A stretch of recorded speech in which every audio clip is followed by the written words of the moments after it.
I think that's the folks. Okay, thank you.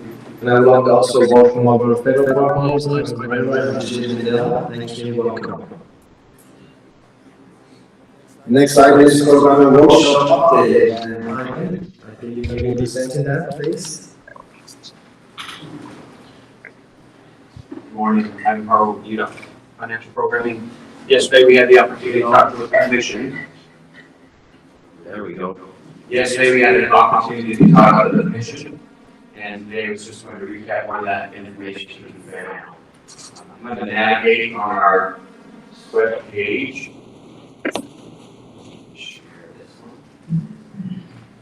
If I navigate to our UDOT homepage.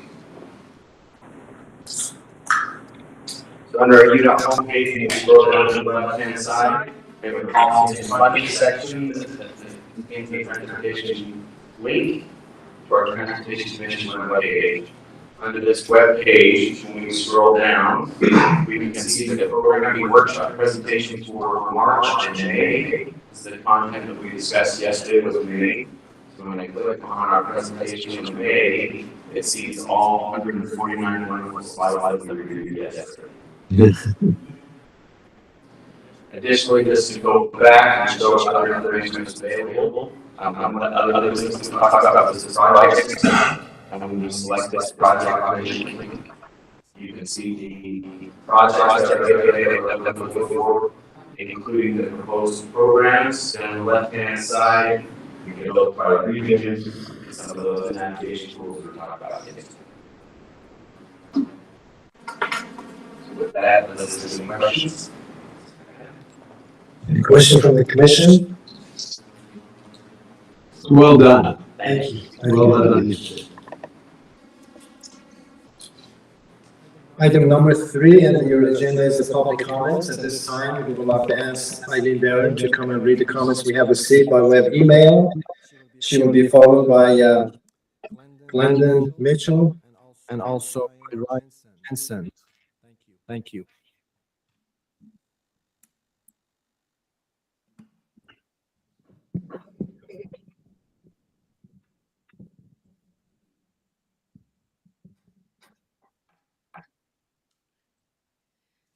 Good morning, Commissioners. I'm Aaron. I'm Communications Planning and I'm here to present some written comments that were submitted to the Transportation Commission.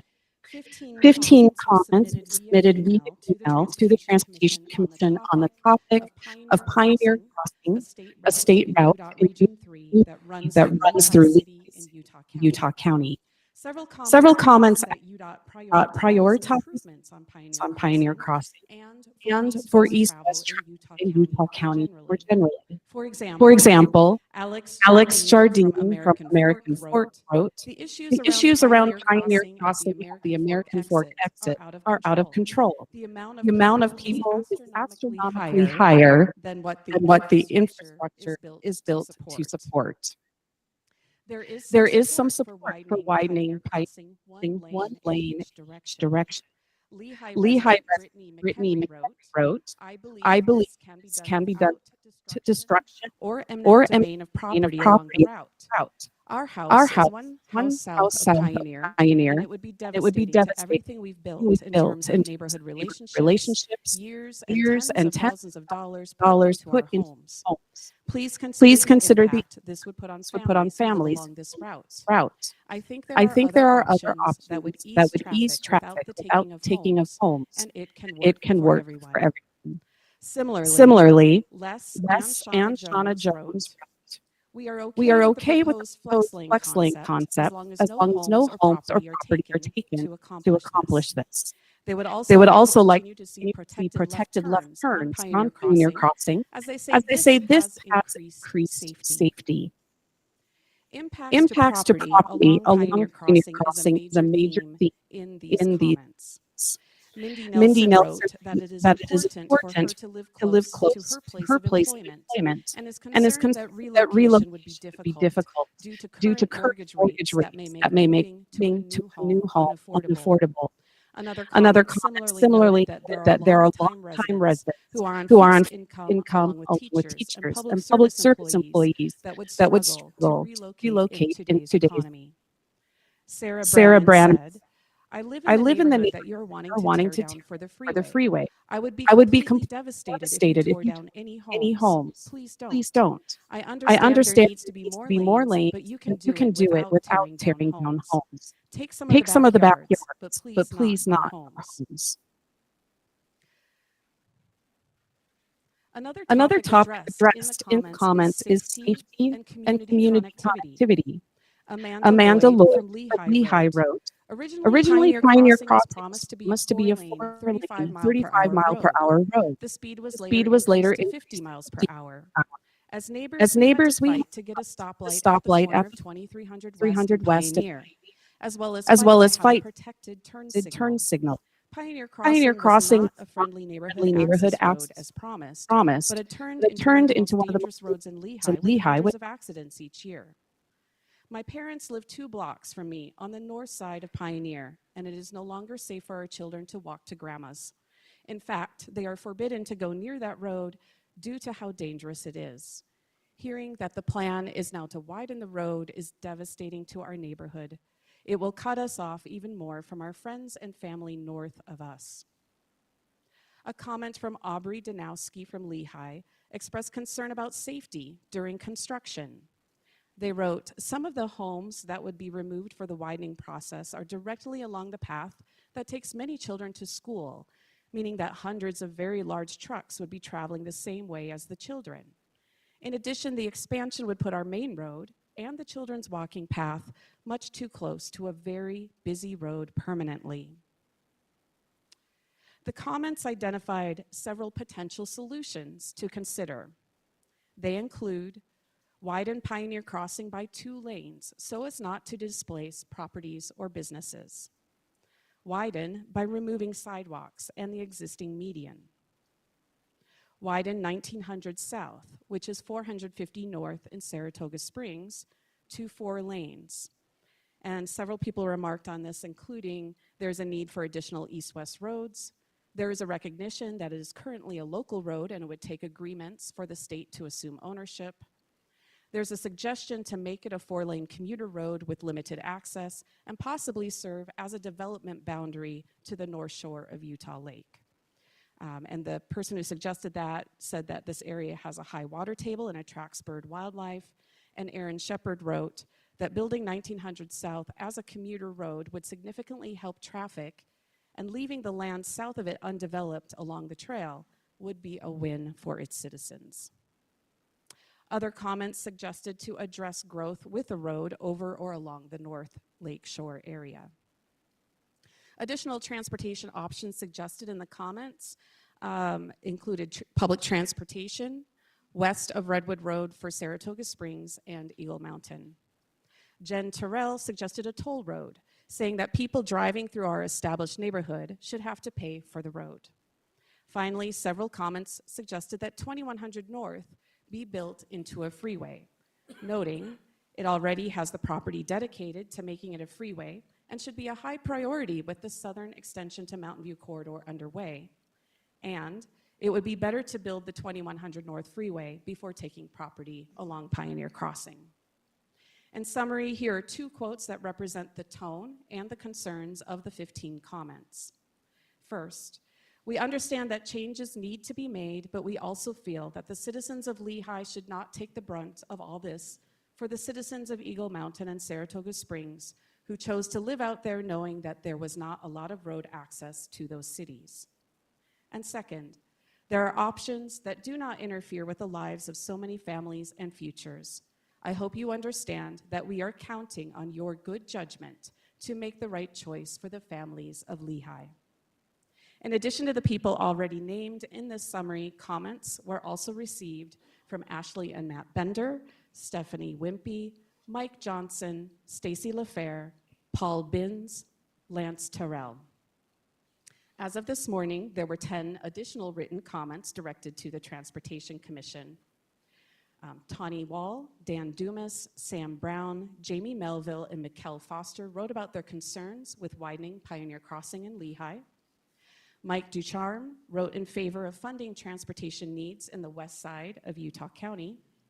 Bruno Hunsiker, Lisa Fair, and Melanie Castillo wrote about SR 73 to Eagle Mountain. And Chad and Melissa Wright wrote about Mountain View Corridor and traffic signals. I have one other letter to share with you. This letter comes from the Mountain Land Association of Governments and is signed by Mayor Michelle Kafusi, who chairs the MPO board at Mountain Land Association of Governments. Dear Mr. Zanotti, as the chair of the board of the Mountain Land Association of Governments Metropolitan Planning Organization for Utah County, I'm writing to express our support for the following transportation projects in Utah County, UDOT Region 3, that are on the May 2024 agenda to be programmed by the Utah Transportation Commission. As a whole, these projects address critical issues in our region, including improving safety, addressing congestion, accommodating transit, bike lanes, and trail improvements, and preserving access to existing developments. And the list includes Pioneer Crossing, operational improvements, flex lanes, Lehigh 2100 North Freeway, Mountain View Corridor to I-15. Mountain View Corridor, Corey Ride to 2100 North. Corey Ride Freeway, Ranches Parkway to Mountain View Corridor, and I-15 Payson to Santaquin. By investing in these infrastructure projects, we will improve the quality of life and ensure continued growth and prosperity for the residents throughout our region and state. We urge your support for these critical projects and the allocation of resources to make them a reality. We sincerely appreciate and thank you for all you do for our region and state. Sincerely, Mayor Michelle Kafusi, Chair, MPO Board, Mountain Land Association of Governments. And that concludes the comment summary and written comments directed to you, commissioners. Thank you, Eileen. Thank you very much.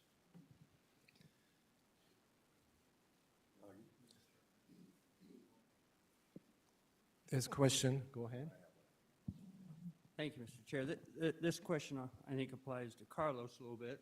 Carlos, if you can help me. I'm a little naive on some of these. I've been around with some of the planning in that particular area of the region. Some of the comments about the fact this was initially intended for, if I wrote this down right, 35 mile per hour, 4-lane, limited access road, help me to understand maybe the change in demographics that are driving what we're doing today in that particular area of Pioneer Crossing, if you would, please. Could we hold the questions, answer the questions until we hear from the gentlemen first?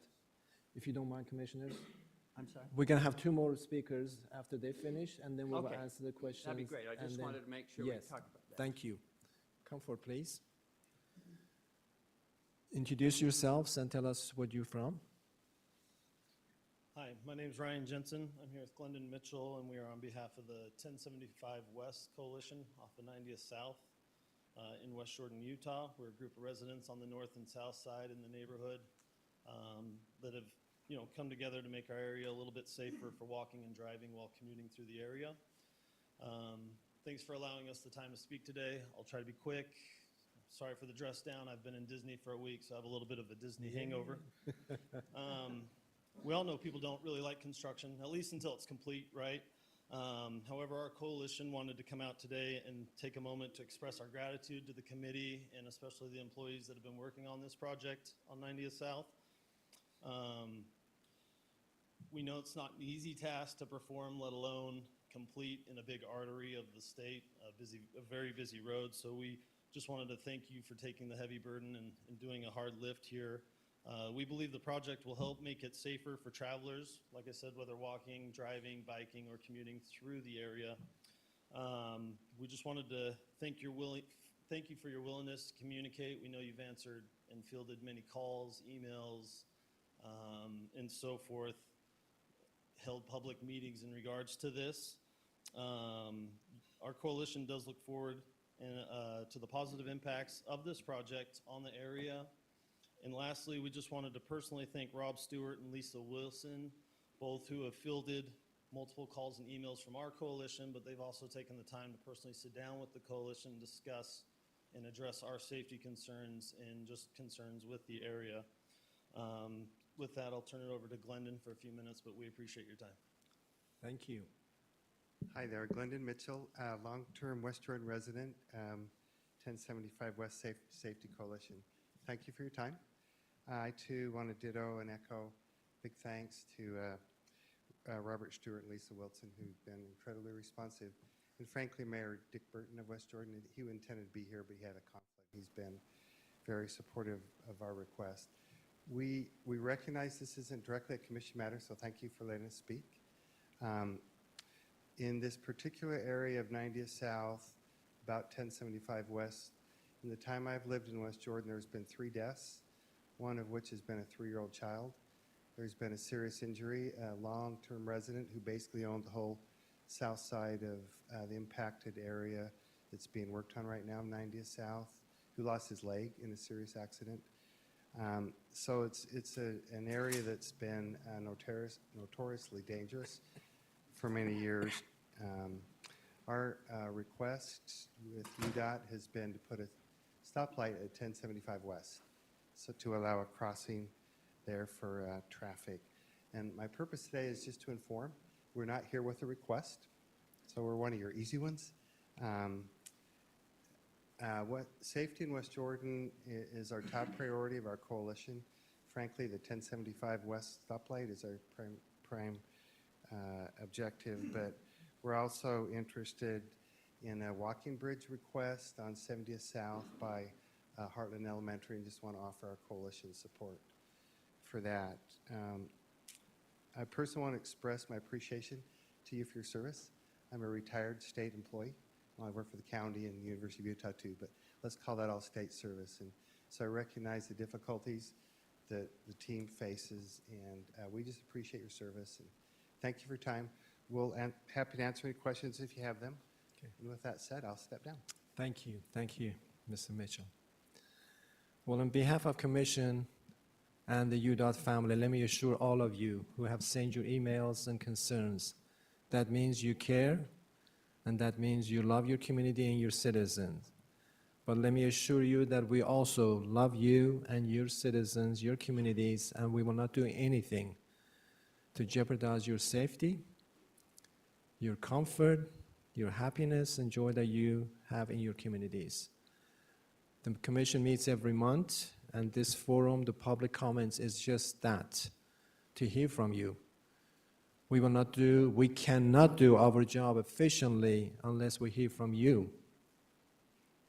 And this is the one thing that we would like to tell you, that you're welcome anytime in our meetings, or if you cannot make it, you can send your emails. If you cannot do that, just write handwritten notes. We would like to hear from you, all the regions. Everyone is anxious to know if the job that they're doing, it is benefiting your communities. We are not paid commissioners. We come from all part of the states. All our intention is just to help you to have a safer communities to live and raise your families. With that said, I'm going to now entertain that questions from Commissioner D. Please go ahead and state your question again so we can have the proper person to answer it. Thank you, Mr. Chair. Again, Carlos, if you can help me with this a little bit. That's the first time I've heard that communications to us from that neighborhood. And I was concerned about the fact that when that was determined that it would be 35 miles an hour, and what planning we had for the future, and what are the demographics that are changing that now. Is it sooner than we expected, or is it growing faster than we had projected? And how soon do we anticipate we're going to be impacting these people that are riding those things too? Please. Thank you, Mr. Chair. And if it's possible, I could start, but can I ask our Region 3 Director, Sure. Rob Clayton, to come up and maybe speak more specifically? Commissioner D, this is a Pioneer Crossing was envisioned during an environmental process that started back in 2000. This area looked very different in 2000. I do not recall that the speed was ever, it was always figured that 2100 North and Pioneer Crossing would be major arterials to connect east and west in this part of Utah County. That was always what came out of the environmental process back, like I said, in 2000, 2001 era.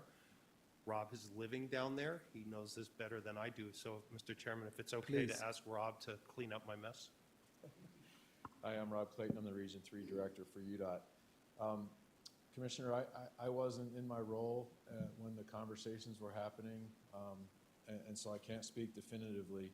But as Carlos said, the long-range plan, I believe, has always shown Pioneer Crossing to be a major arterial, and that would be in conflict with a 25-mile-an-hour speed limit. But I would have to go back and do some research to understand if there were conversations or commitments that had been made at that time frame. But it would surprise me if that were the case. You might want to, the current long-range plan has it as, which is done by the locals, has it as a Right, freeway, right? The MAG long-range plan at this moment, right now, shows the Pioneer Crossing to be an expressway, which is also not consistent with a 25-mile-an-hour speed limit. So, Would you please also, excuse me, would you please also try to answer some of the questions that I had stated in the emails, the taking away homes, Yes. causing challenges with the businesses and roadways, families, safety? Yes, I'm happy to do that. You've actually, in those comments, there are two projects that you're considering for approval today. One being the conversion of 2100 North to a freeway. The suggestion was made that we consider that, and that's actually for your consideration today. So that project has been cleared environmentally and is shovel-ready, if you will. The other project is what to do with Pioneer Crossing.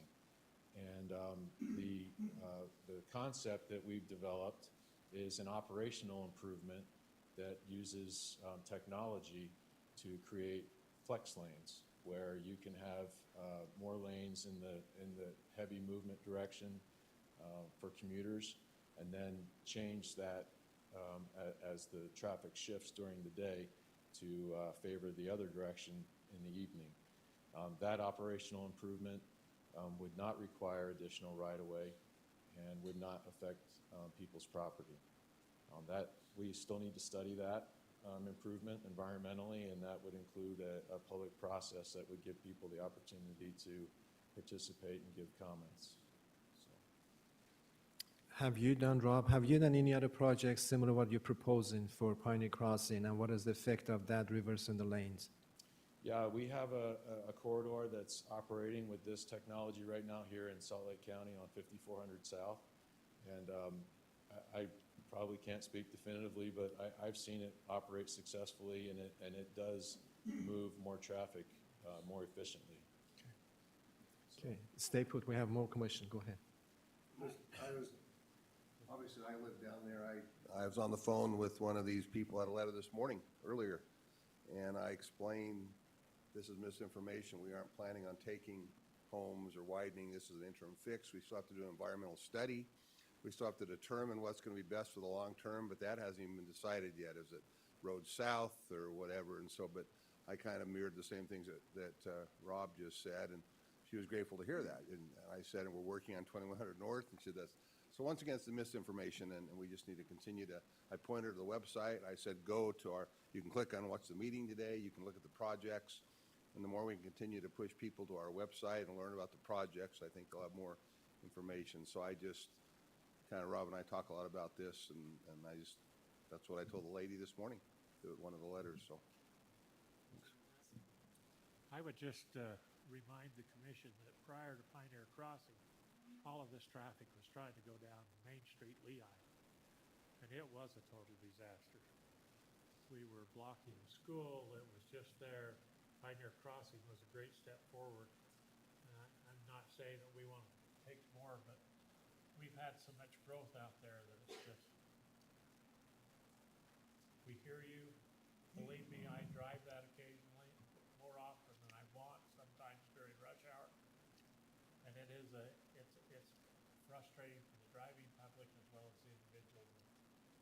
we're aware of it. Region 3 is actively working. Some things are coming. We just need more money. Thank you, Commissioner. I support totally what you're doing in this particular area. I think it's much needed. I just want to make sure if we created some type of an expectation for those people in that area, it's important that we now, and I think that's what we're doing today and what you're doing, and I applaud that, is I'd like to plan something that was 10, 15 years ago. I mean, 2000 is quite a while back. I came in the legislature in 2002, so I understand how far back that was. But those expectations are pretty important to them now. I just want to make sure we're communicating what they are now and why we're doing it and what demographics are driving it, that they understand that as much as we do as commissioners. So, thank you. Thank you. Again, I remind the public to listen to our voices. Please do not just listen to the naysayers and don't just assume things. When you assume things, bad things happens. Call UDOT, call your region directors, deputy directors. They're in your communities always. Get the information from the right source. And better yet, come to those town hall meetings and attend and express your feelings. And good things happen when we listen to one another with respect and love. Thank you, Rob. At this point, I would like to invite our mayors, commissioners, city managers, if they're here, if you'd like to express anything, say anything, please come forward, introduce yourself, and let us hear from you. Please.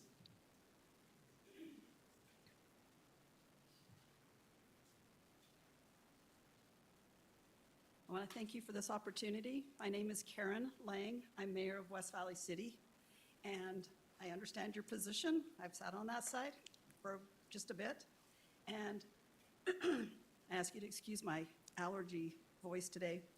I'm coming in regards to our intersection at 3500 South and Mountain View Corridor. This intersection was completed in 2021, sorry, and it is a stoplight at grade with 65-mile-an-hour speed limit on Mountain View, and we have 40-mile-an-hour speed limit on 3500 South. The future of Mountain View in our area is to build bridges to grade separate. We'll have it at 201, 3500 South, 4100 South, 5400 South, and 6200 South. Since the completion of Mountain View at 3500 South, we have had 7 fatalities and in the last 18 months. I know we kind of get used to hearing about the accidents on the news, and we kind of set it aside. But this last year, one hit really close to home for me. It was a young man that grew up in our neighborhood, and his life was cut short at just over 40 years old. So it kind of elevated my attention, and I know you guys realize that, you may lose a family member as well.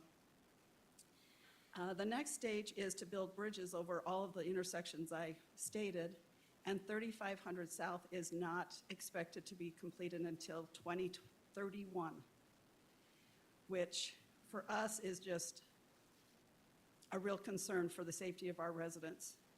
As a city, we have upped our patrol for red light runners and giving tickets and doing what we can. Region 2 has been very accommodating to help us with light timing to try and cut down on the people running lights and causing even more accidents. So the importance of Mountain View for the north-south transportation for the valley is it will go all the way from California to Saratoga Springs, alleviating a lot of the congestion on I-15, which is very important because we realize I-15 doesn't have anywhere to grow. So today we just request that you move up the priority of installing the grade separation at 3500 South and Mountain View corridor. And I thank you for your time. Thank you, Mayor. And you do have a beautiful community, Mayor. We enjoy it so much. Thank you. Mayor Olson? Come on, he's one of us, come on. Just check and make sure that your voice is going to be heard. Okay. Can you hear me? Yes. Thank you for letting me just address you for a few minutes. I'll make it rather short. I want to thank this commission, each and every one of you, for everything that you've done for us over the last couple of years that I've worked with you. And to get to know you, some of you, has been just incredible. First off, I wanted to thank you that we're being looked at today for the extra lanes that will help with the safety as you're climbing the hill and descending from the hill from Santaquin back into Payson. These were needed things, and I have been surprised that it's been elevated at this point, and just wanted to thank you that this is going forward. So much of the work that we've done over the past couple of years preparing us for other things is just going to go on into the future. I'm not here to ask for anything else other than to just thank you for the good work that you do, the relationships that we have built, the things that especially our District 3 directors and engineers that we work with that have been just incredible. And you're all good men, they are all good men, and we've come a long way. Thank you for your time, and thank you for entertaining this today. We appreciate it. Thanks. Thank you, Mayor. Anyone else? I just want to say how much we appreciate our municipal leaders. That's the toughest job in America. We're grateful we're all in this together, and thank you for the day-to-day, night-to-night service you provide. Yes. Well, I told Carlos yesterday and 2 weeks ago I traveled through 5 different states.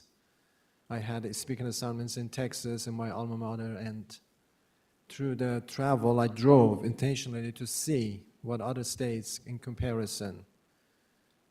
I see our Utah being the number one. I've always heard, without being prejudiced, I would like to say we are still number one because I saw the roadways, I saw the bridges in bad condition in those states. I'm not going to name the states, but we should be proud. What I'm proud of, all the leaders of our communities, mayors and city managers and public work directors, commissioners working so beautifully in harmony. They don't say that is your city and that is your problem. In some of the states, I travel from county to county. You just saw the change from one county line to the next one. One was beautifully done, the next one was just trash. I'm sorry to say that. So we are proud of you and your leadership. And you so beautifully work together in harmony to bring the best of the best in the state of Utah. We love you and appreciate all you do for the state. Thank you. Keep up going. And we will do our best to give you the help you need. Anyone else? Don't be shy. 10 minutes is free. Anyone from online communities? Anyone would like to state? Nope. Then I'm moving on to the next item, which is number 4, Federal Highway Report from our dear friend Ivan Marrero.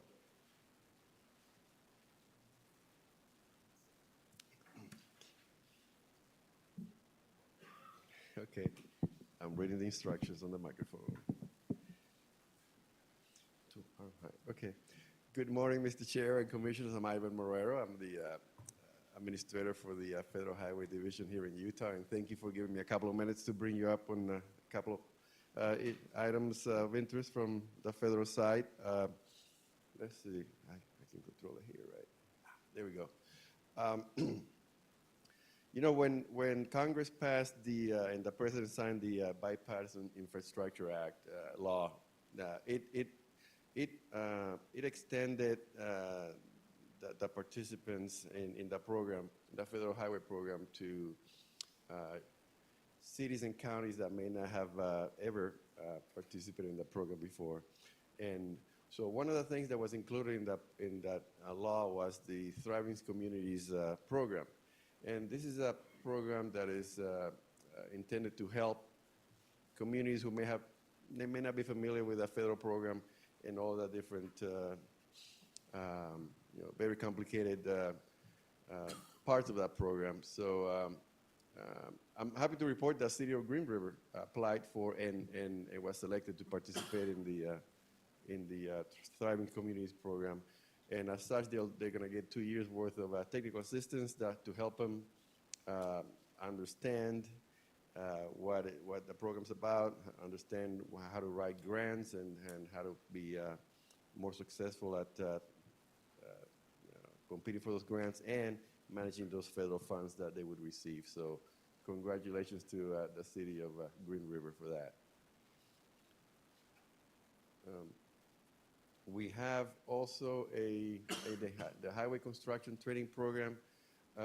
This is a program that is intended to help expand the workforce in transportation or infrastructure. So this program will provide funds to develop curriculum or curricula, whatever the right word is, to train and develop a new workforce to participate in the program. And the Northwell funding opportunity was released. It's available open till June 17th. This program is called the Transportation Access Pilot Program. is to provide technical assistance to states and metropolitan planning organizations that want to expand their access program. And when I say access, providing access to education, healthcare, recreation, those kind of things. So if anybody's interested in participating in this program, they have till June 7th to submit a letter of interest. And again, this would be just more technical assistance from federal highways. And finally, one of the requirements, we have the PROTECT program, which if you want to know what PROTECT means, it stands for the Promoting Resilient Operations for Transformative, Efficient, and Cost-Saving Transportation Formula Program. So that's quite a mouthful there. But so one of the options the states have is to reduce the non-federal match by 10% by developing a resiliency improvement plan. And this is a plan where the state would provide their systematic approach to addressing the resiliency needs of their network. And so just this week, we received and approved UDOT's plan. And so you can see this is just a screenshot of one of the parts of that plan, but basically they've gone through and identified the high risk, medium risk, and low risk parts of their system. And so that's part of the program they put together. So now they will be able to lower their non-federal match by 10%. So thank you, UDOT, for putting that together. And that's it, just a short presentation today. But if anybody's interested in learning more about all these grants, this is the place where they can go and get that information. So with that, thank you, and be glad to answer any questions you may have. Thank you. Thank you very much. Thank you. Item number 4, UDOT scoreboard, and I can see the Carmen is coming forward, and she will be followed by Troy Peterson.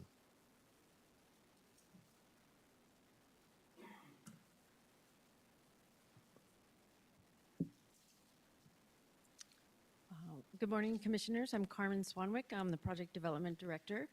And I'm just going to give you a quick snapshot of where we are with project delivery for this month. So, as always, starting out with the project delivery status, we have 5 that are past due, and we'll talk about those a little bit later. And then we have 24 coming up in the next few months. And I think you can see that this number has gone down as the months move on. And that's really because we want to be advertising our projects before now. We really want to focus advertising in the fall and early winter. Going down the advertising performance, we're in line with advertising on time. And so since last July, we've advertised 155 projects, which is pretty standard for us as a department, and we're about $1.7 billion as of right now, with 2 months left to go in this fiscal year. Moving down to the cost estimates for projects. Sorry, it's loading. This table will show you in the last month where we've been, and we've advertised about $115 million in just this last month.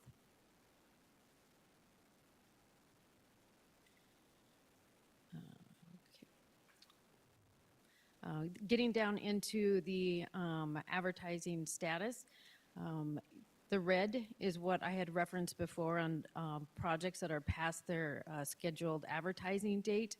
And again, a lot of those we're working through some utility challenges and working with the tribe. And so those are why those projects are delayed advertising. I'm going to move this bar for a minute. So you can see what we're really working on in the next few months to get to advertising. Like I said, in the fall, we're doing a lot of scoping of our projects and concept reports at this time. Okay. Moving on to the project count and the construction contracts. Right now we have 181 projects in construction, and you can see in the winter they go down and we're coming back up. So I would imagine in the next couple months you'll see that number increase as well. And I think we paid out about $1.5 billion so far in this fiscal year, and we have about $1.2 billion in contracts still remaining.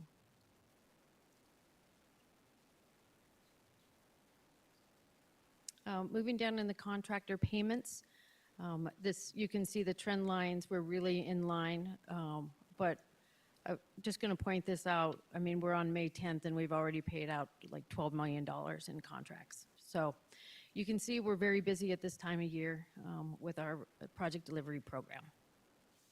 And that's what I have. Oh, sorry, one more. Contract award versus the engineer's estimate. And again, we're in line.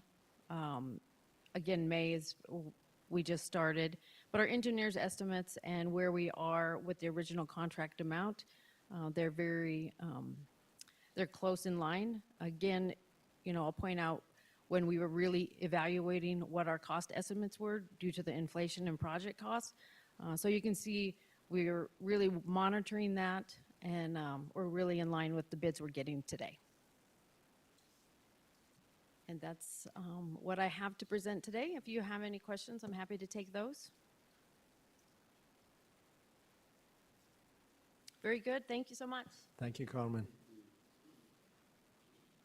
When I was thinking about the Ironman last Saturday, they had a record of 3 hours and 39 seconds for the male runner, Sam Long.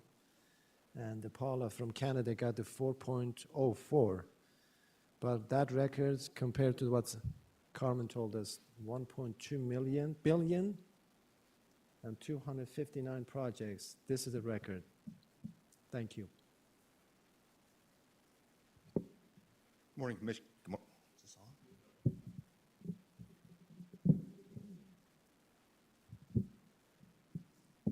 Me and Mike's lately.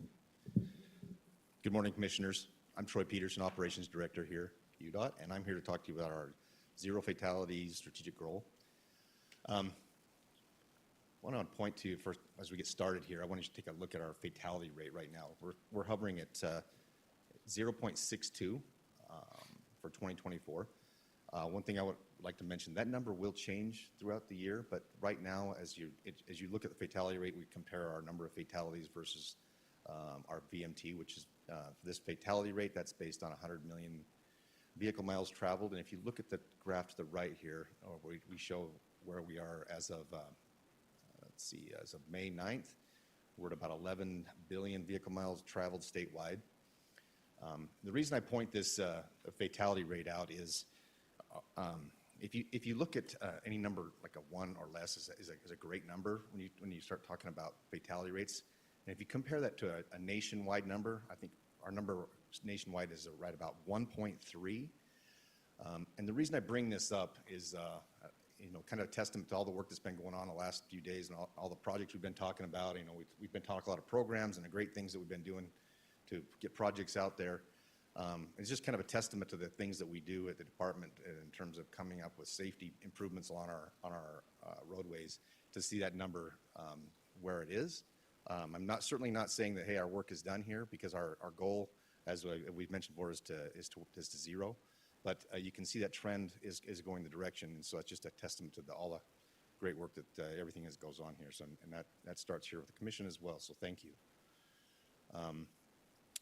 Moving on to our traffic fatalities for the year. So far this year, we're at 71 fatalities.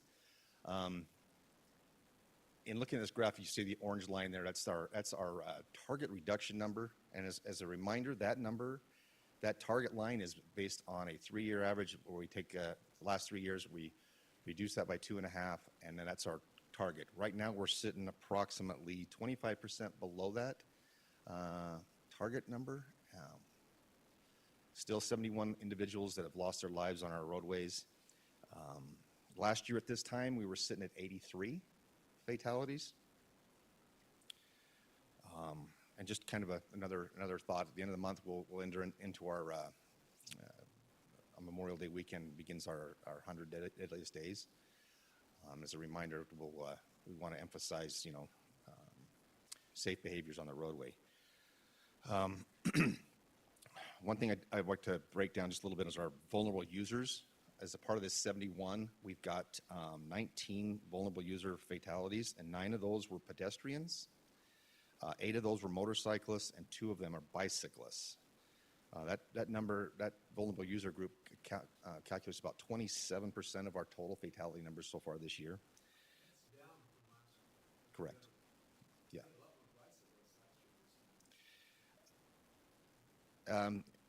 Our 5-year average for bicyclists is 2 at this time of year. So I don't want to say we're right where we're right on the same target we have been for bicyclists. Pedestrians, we are at 9, but this time of year, for the last 5-year average has been 15. So we're a little bit lower on the pedestrians. Motorcyclists is 8, and the 5-year average is 8. For up to this time of year, by the end of start of May, sorry. Moving on to our suspected serious traffic injuries. If you see the graph, we're sitting at 390 suspected serious traffic injuries, and by our target reduction, we're a little bit higher than where we'd like to see that be. Our reduction was at like 340, so we're about 15% higher. Total crashes,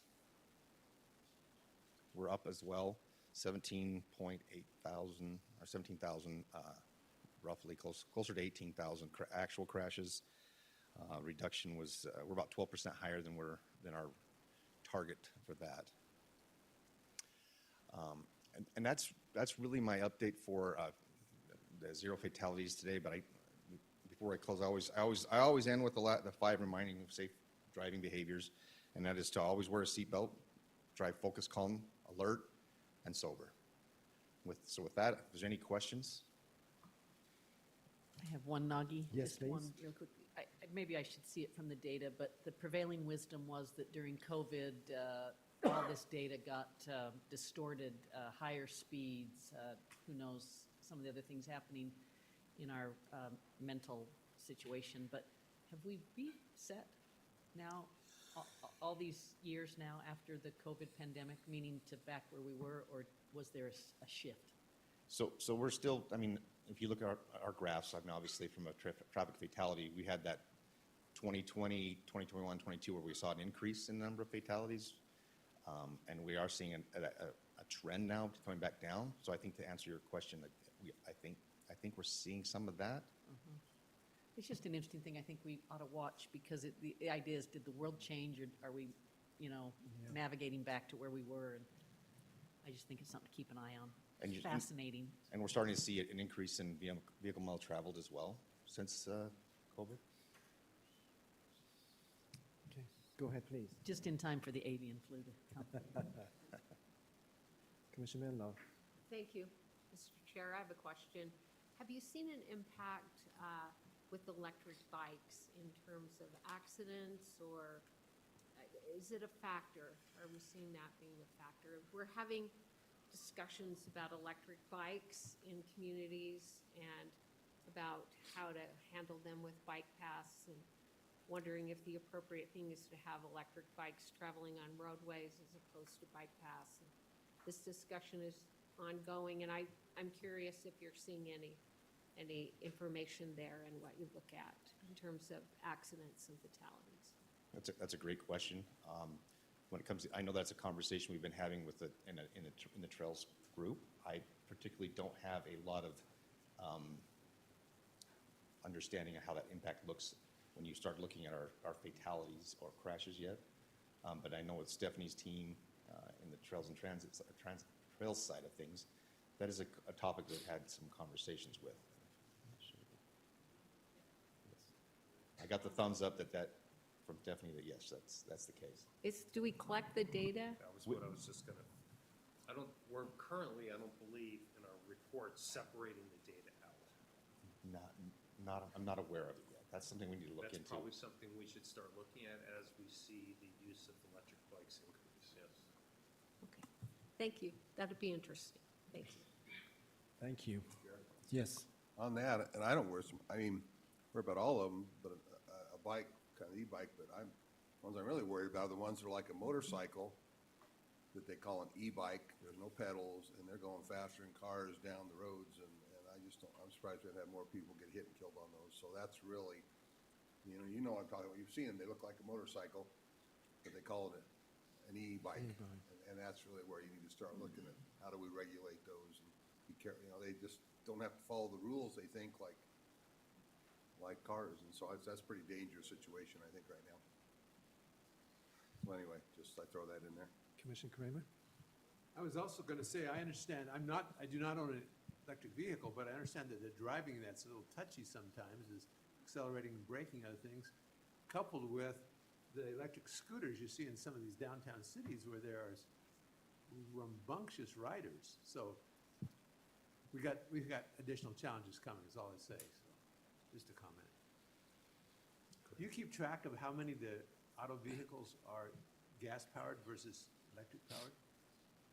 In terms of the traffic crashes Yes, and crashes. You know, and I don't think we've classified those yet. If we are, I'm not aware of a measure on that internally. I mean, the form that all law enforcement uses when they, document a crash, it's a standard form that we see around the country. Yeah. And so it takes a while to add factors to this because there's a consensus process that goes through. I know from the emergency response perspective, electric vehicles present a different challenge for some of our responders in terms of how batteries react in a crash and the potential fire issues to that. And we're looking at it from the design side of things, heavier vehicles, lower center of gravity for those vehicles. So how is that impacting the interaction with the roadway safety devices?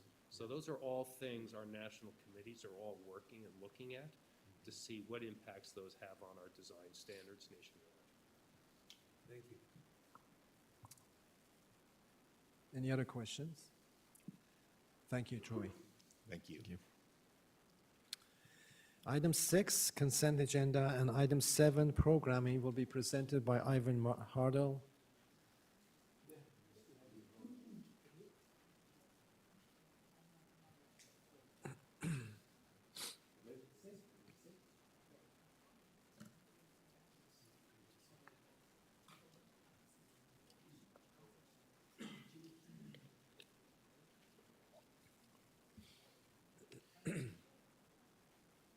Go ahead, please. Okay. Good morning again. Ivan Hartle, Financial Program for the Department of Transportation. Item number 6 is a consent agenda. This consent agenda packet that's included for today includes the minutes from the first programming workshop that was done in March. and then the March 2022, or the March 22nd, 2024 Transportation Commission meeting, as well as a list of projects. These projects have either been awarded, have been identified to have budget amounts, and that can be recovered or in the closeout process. And we can have funding removed and reprogrammed. So included in our packet today, the first set is our meeting minutes from the programming workshop. Again, as discussed earlier. Ooh, what did I do, Heather?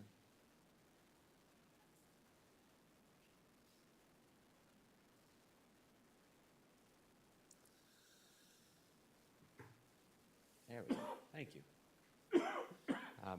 Again, on the commission website, the presentation for the March programming workshop is also still listed. After the programming the programming workshop materials, we have the meeting minutes from the Friday Transportation Commission meeting.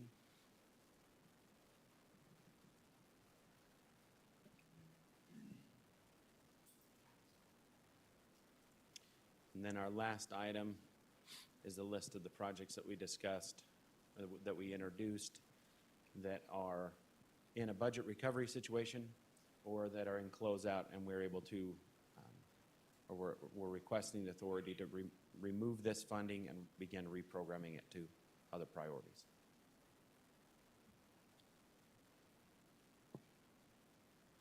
Back to the top, our request today is a motion to approve the consent agenda items as presented. Make that motion, Nagi. Thank you. And I'd second. It's a motion and a second. Any other questions, comments, corrections? Seeing none, all in favor say aye. Aye. Any opposed? Item 6 is approved. Thank you. Thank you. Item 7A-1 is a request to add funding to the SR 102 install signal and turn lanes at SR 13 project. It will combine some funding from the signals program as well as transportation solutions. This is a transportation solutions project to improve safety by installing a signal and reconfiguring the intersection to add left turn lanes on all 4 legs in this rural intersection east of Tremont. As the design has progressed, the prices are coming in higher than previously assumed, and the additional funds will allow the project to proceed forward, meeting the original scope. Located here on our map.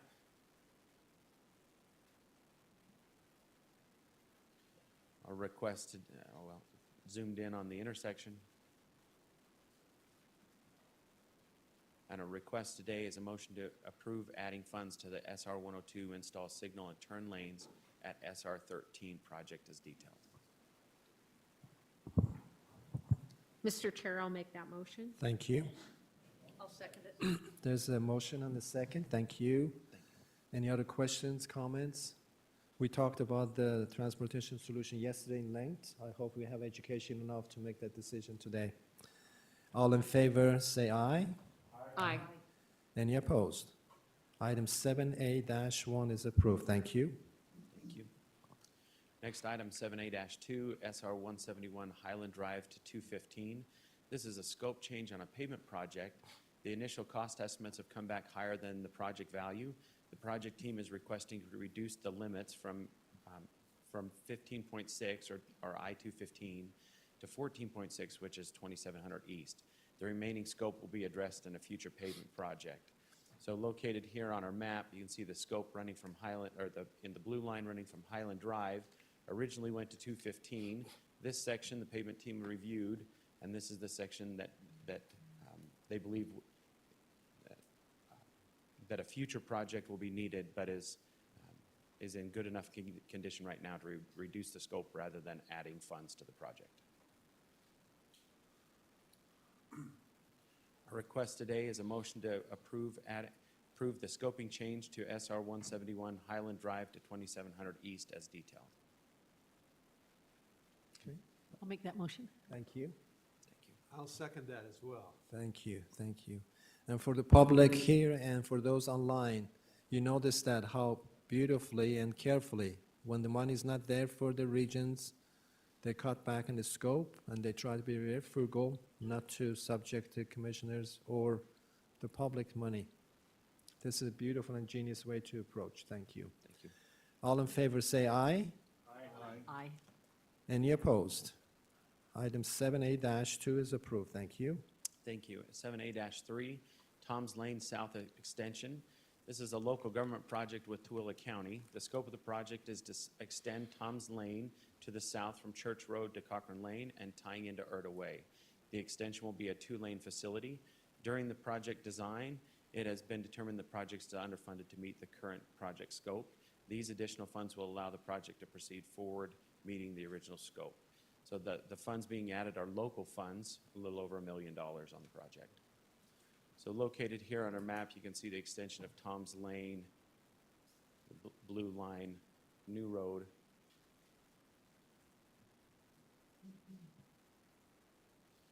Our request today is a motion to approve the funding addition to Tom's Lane South Extension as detailed. So moved. Thank you. Nagi, I'll second it and have a comment. Only in Tooele County would we see Tom's Lane and Erta Way intersecting. I love this. Also, I have a question. Have we got the letter for support from the community? We do. Included in our packet today is a letter from Tooele County Wonderful. with the commission commitment. Thank you. With that, all in favor say aye. Aye. Any opposed? Item 7A-3 is approved. Thank you. Thank you. Our next item, 7A-4, I-15 North, Fillmore to Holden, is a high-volume pavement project. The scope of the I-15 North Fillmore to South Holden project is a pavement preservation and soft spot repair project on I-15 between milepost 168.5 and 173.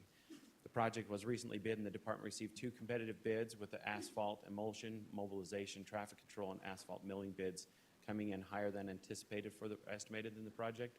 The additional $360,000 will address these item increases. Located here on our map,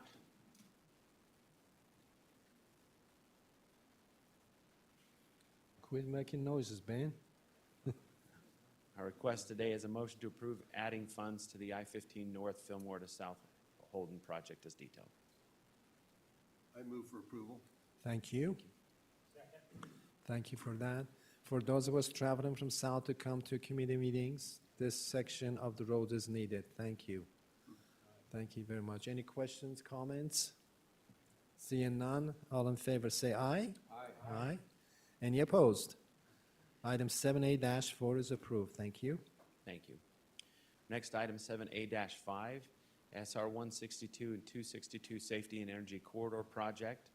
This is a project that the Commission's seen a couple of times. The scope of the SR 162 and SR 262 Safety and Energy Corridor Project provides safety features and pavement surface improvements on the full lengths of SR 162 and SR 262.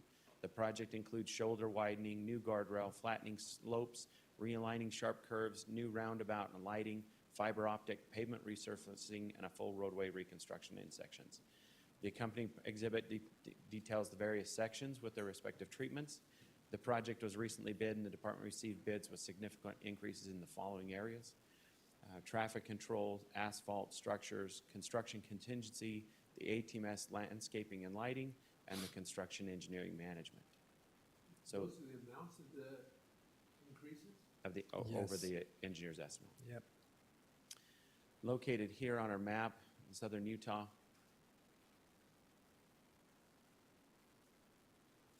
and this is the exhibit that details the scope along each section.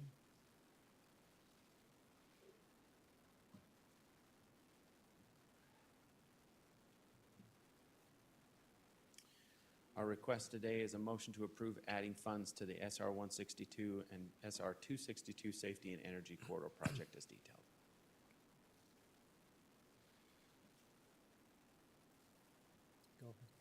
I've been making too many motions today, so I'm going to stand down. I would like to make that motion. Well, thank you. This is important. And Thank I would you. like to second it. I have a comment. To show that we're putting fiber optics in that part of Yes. the state really does show our commitment to building that out for the future, because this is not high-use road. Yes, I would agree with you. I think this is very exciting, and having been a distance educator that was, that's worked with this part of the state where we needed this kind of connectivity, this will just open up opportunities. This is great. Thanks. Exactly, and they've been asking for this for a long time. My question is the Cameron or Kirk, you gonna be teaching them how to drive around the roundabout?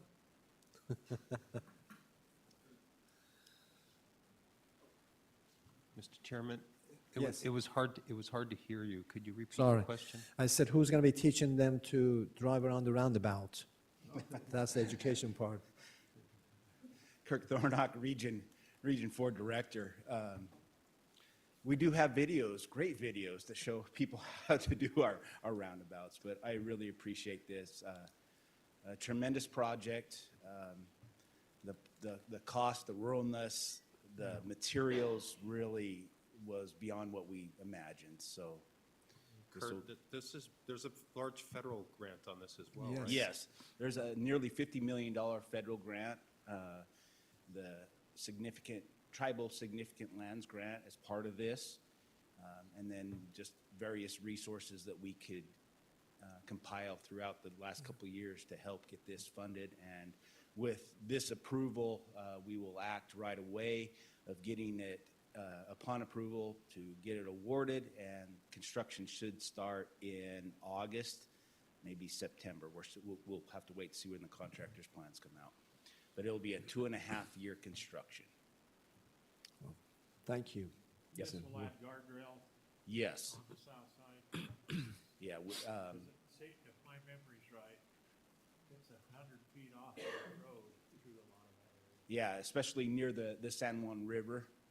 It will address this. It will address Ride on 262. If anybody's ever been on that one, that is one bumpy road, and this is going to add shoulder,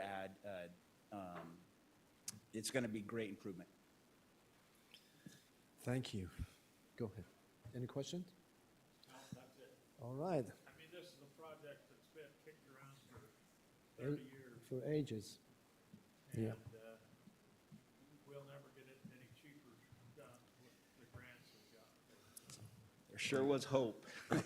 And Mr. Chairman, Yes. just the work that the region did in working with the tribe, it's remarkable, the work and the relationships that they developed. This was, they're working this out of Richfield, many, many trips down to this corner of our state. So this is an important project, and I want to commend the region for their work on this. Go ahead. Well, Senator Van Tassel mentioned 30 years ago, 50 years ago, when I was an intern with the Arizona Highway Department, we took a trip up here across state line. We got a permission to leave Arizona, come to Utah. And we said, we really need some work here. And now, 50 years later, it's being done. So we've got the historical background, and I'm delighted that it's happened. This is terrific. Thank you. Thank you. With that explanation, then, all in favor of this project, say aye. Aye. Any opposed? Item 7A-5 is approved. Thank you, Kurt. Still remember that.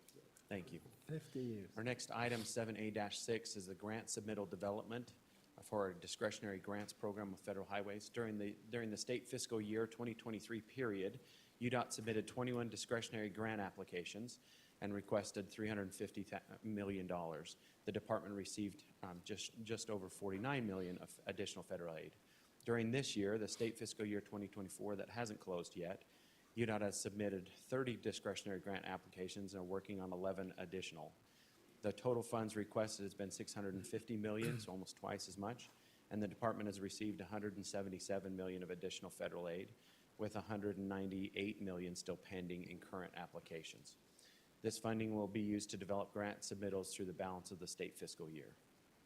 So our request is $100,000 from our Transportation Solutions Program. This is the great investment with the higher yield, commissioners. Is this internal money, or is it for an outside consultant? Outside consultant? We use consultant staff to develop these applications. On average, an application can run anywhere from $30,000 to $55,000 is what we're seeing. Well, I move for approval. Thank you. I'll second that, and I'd like to say that's a great return on investment. That's pretty impressive. It's been really successful this year. It's been It fun. has. Thank you for your hard work on that. Thanks. Any other questions, comments? Seeing none, all in favor say aye. Aye.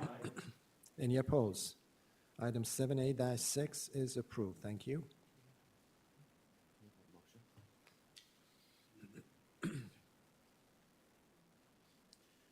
Our next item, 7A-7, the Bridge Formula Program, the Bridge List Modifications. The Infrastructure Investment Jobs Act Bridge Formula Program provides an opportunity for funding and rehabilitation and replacement for existing bridges to address deficiencies due to aging and deterioration. The 5-year program from fiscal year 2022, and this is federal fiscal year 22 to 26, provides Utah with a minimum of $45 million per year. Federal funding has already been apportioned to Utah for this program. At the April 29, 2022 Transportation Commission, the commission approved the bridge list, a list of 90 bridges prioritized based on condition and load restrictions eligible for funding from the BFP. At this time, the BFP currently has 1 bridge replaced complete, 4 under construction, and 41 bridges currently in design for replacement. Prior to requesting the approval of the fiscal year 25 Bridge Formula Program projects, the discussion we had yesterday, the Structures Division has reevaluated the bridges currently on the list and recommends modifying the list as attached. So I'm going to skip down to the map to show this real quick. The blue are the current bridge list. The red is the removed BFP candidates, and then the green is the bridges being requested to add. So located here on our map. As a result, the Structures Division recommends removing 8 local and 2 state-owned bridges from the previously approved bridge list and replacing them with 8 different local and 2 different UDOT-owned bridges. The local owners have been contacted and informed of the proposed changes.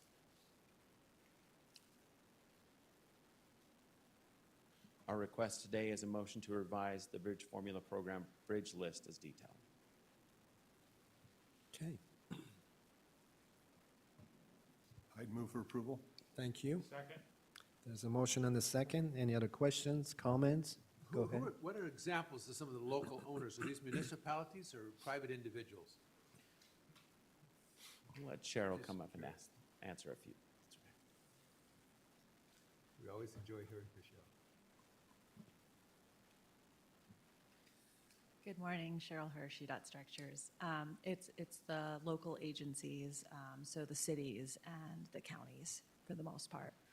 A couple that were removed are actually owned by like canal companies, and those are not qualifying. So that's why after talking to locals and figuring out what agreements they had in place, we've learned more, and so some of those have been removed. Okay, thank you. Okay. Any other questions? Seeing none, all in favor say aye. Aye. Any opposed? Item 7A-7 is approved.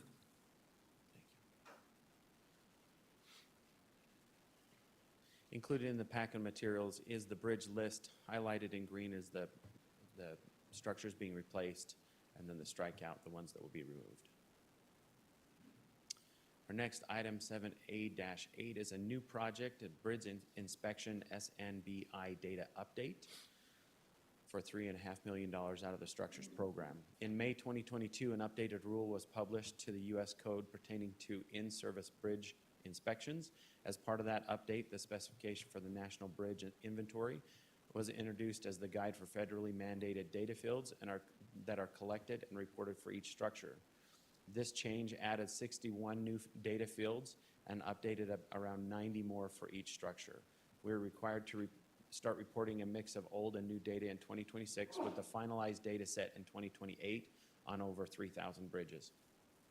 Based on a pilot effort, the Structures Division has determined that significant support will be required to help transition existing data to collect new data. We are anticipating a 2-year effort at a total cost of $3.5 million. As the majority of our existing data fields are affected, we are using this opportunity to form an in-depth quality control check on our inspection data to improve quality and consistency of data in downstream processes. The department proposes to hire a consulting firm to perform program management service as well as additional consulting firms to assist with collecting inventory data from old plans and other resources to meet the federally mandated requirements. Services will include administering, prioritizing, coordinating, collecting, identifying, checking, reviewing, and managing the efforts associated with these new requirements. So included as a handout, talks about the old recording code and the new specifications that are required. Utah's plan to approach these changes.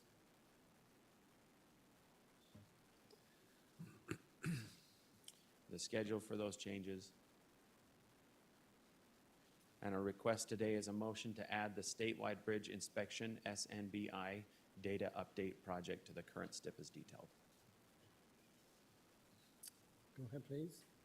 Mr. Chairman, with the events that are happening in states across the nation, I think this is wise, and I think it's a good purpose of money, so I would move for approval. Thank you. I'd second. There's a motion and a second. Any other questions, comments? Seeing none, all in favor say aye. Aye. Any opposed? Item 7A-8 is approved. Thank you. Our next item is information only, 7A-9. In Riverton, it's a local government project. The scope of the project is to widen it into a park strip to add bike lanes along 134th South between 2700 West and 3200 West. During the project design, it was determined that the project is significantly underfunded to meet the project scope. These additional funds will allow the project to proceed forward, meeting the original scope. And as shown in the table above, the Wasatch Front Regional Council and local funds will be added to this project. The Wasatch Front Regional Council approved this TIP modification on April 25th, 2024. So located here on our map on 134th South.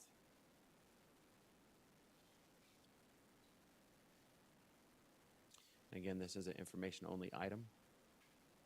Our next item, also information only, is a local government project with West Valley City. The scope of the project is to install sidewalks in areas currently lacking them, bridging the trail gaps between Bangerter Highway and 2700 West, while also incorporating bike lanes along Parkway Boulevard. The bid opened on February 29th and exceeded project funding. This additional funding will cover the bid prices and allow for contingency on the project. All additional funding is coming from West Valley City.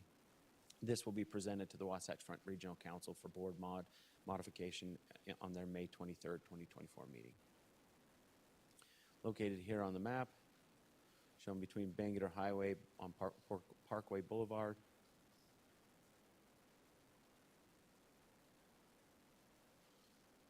And this one's information only. Our next item, also information only, is a project combination. These two projects have been previously approved through commission action. Project combinations are done to provide efficiencies in project delivery. So the I-70 Crescent Junction to Yellow Cat SR 94 and I-70 Yellow Cat to SR 128 west of Cisco.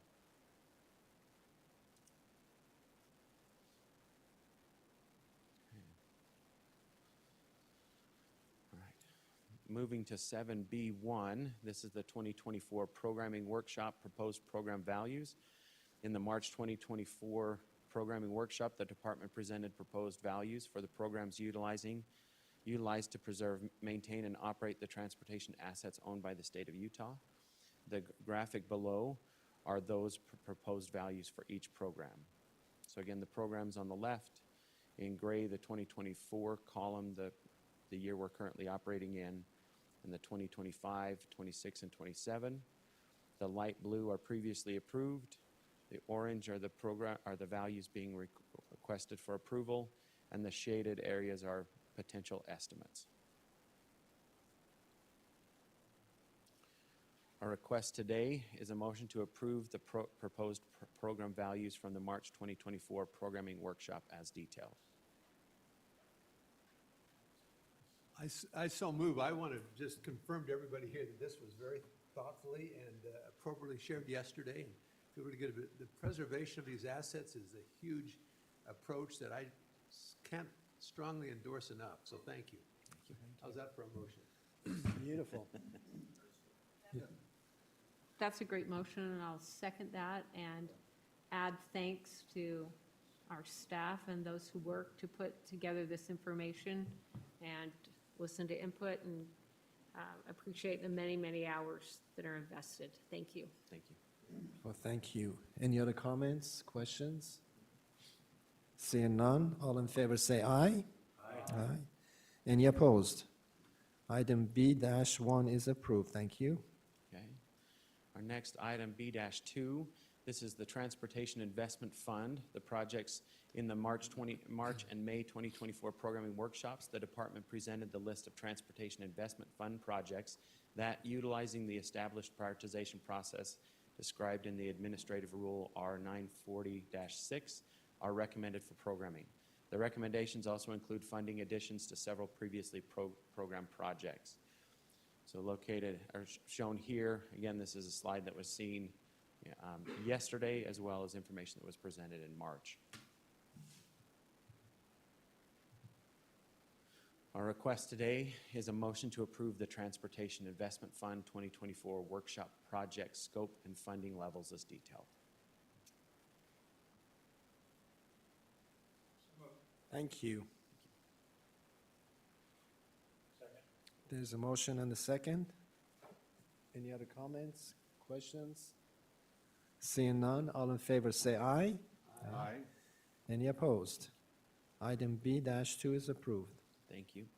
Our next item, the Transit Transportation Investment Fund, 3 projects for approval. Similarly, in the March and May programming workshop, the department presented this list of the Transit Transportation Investment Fund projects. The recommendation also includes funding additions on 2 of the previously programmed projects. So look on the graphic above. Our request today is a motion to approve the Transit Transportation Investment Fund 2024 workshop project scope and funding levels as detailed. Nagi, happy to make that motion, and I'm super excited about this one and the next one. And these were the only 2 items when I went back to my team yesterday that I talked about, because I'm so excited about the transit and the trail work of UDOT. Wonderful. Thank you. There's a motion with enthusiasm and a second, the same. All in, I can do a dance, a guitar, whatever you need. all in favor say aye. Aye. With enthusiasm. Any opposed? Item B-3 is approved. Thank you. Thank you. 7B-4, the 2024 Utah Trail Network Programming Workshop Proposed Project Values. In the February 2024 staff update meeting and the March 2024 programming workshop, the department recommended Utah Trail Network projects that would use the Active Transportation Investment Fund, or the ATIF, to evaluate, design, and construct trails. The attached list describes the proposed project value. So it's shown here, and as discussed and described yesterday, the project list.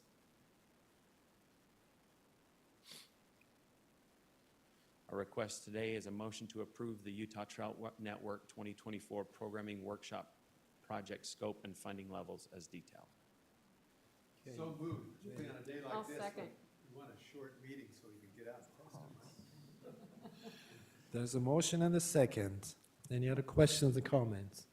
Yes, please. Chair, I have a concern that maybe I should go look at some of those trails in the new.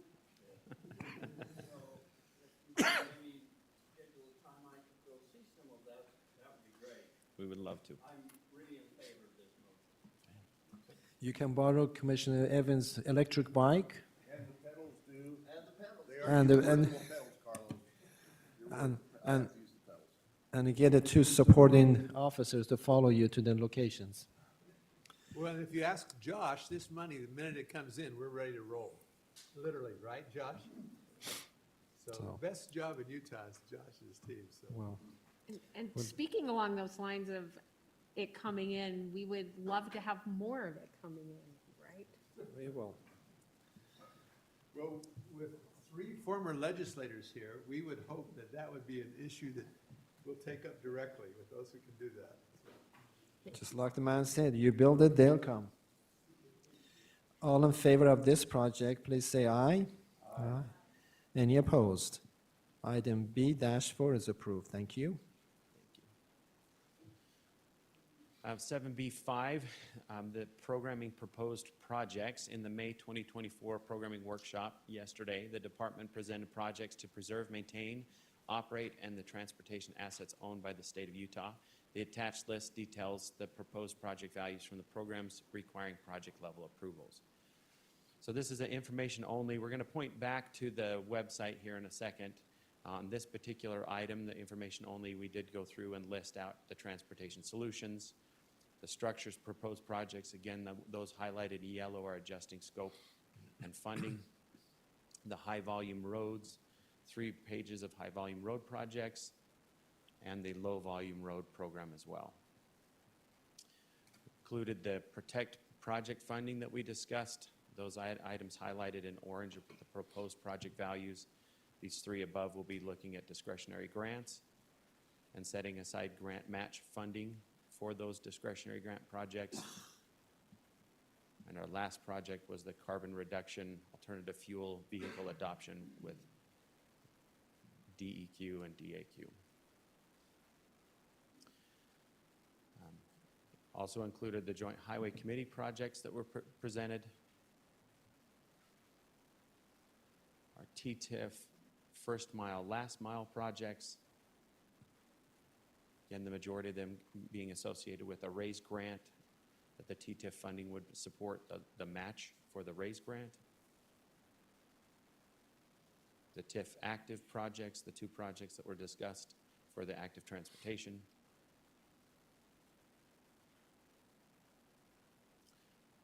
That item is information only. Our next items, 7B6, the Rural Public Transit Program. Each year, the Rural Public Transit Division presents the statewide Rural Public Transit Program to the Commission for approval and inclusion into the draft STIP. The statewide Rural Public Transit is a planning level summary of projects and cost estimates. It was presented in May for review and June for approval, and as we discussed yesterday, that include the adjustments to the 2024 program for the actual apportionments received. When we're working with our subrecipients, we make sure that the understanding is the funding is not guaranteed until federal grants are issued. Next item, 7B7 for the Recreational Trails Program with Evan from the Department of Outdoor Recreation. The Federal Recreational Trails Program was authorized by Congress in 1991 as part of the Intermodal Surface Transportation Efficiency Act. This act established the RTP funding and Federal Recreational Trails Trust Fund. RTP grants are available for non-motorized and motorized trail projects.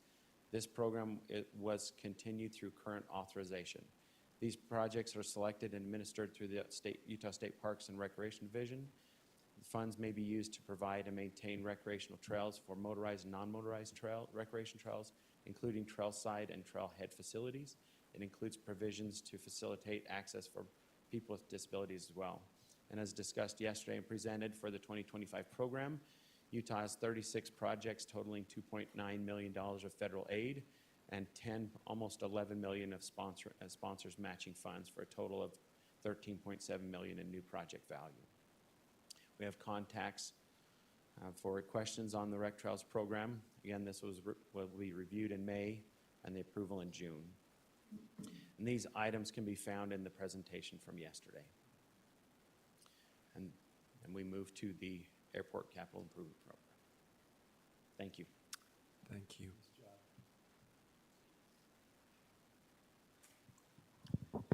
Okay, item number 8. Mr. Chair, if I just, I know that was a lot of material, but I did a little arithmetic here. You guys just approved about $2.5 billion worth of projects. Good afternoon, Commissioners. My name is Ross Crow, the Director of Right-of-Way. And on the subject of 5400, redirectional lanes, I travel that every day, and it helps me to get here a little less late. Wonderful. It works fantastic. Well, thank you. Fantastic. So this presentation is for quarter presentation. As of February 29th, our balance forward was $105 million. Total revenue, almost $1.4 million. And our expenses were 33,000. We have, at this month in February, we have the highest rental revenue of the year. We also have the highest interest because of the tourism for the ski industry here.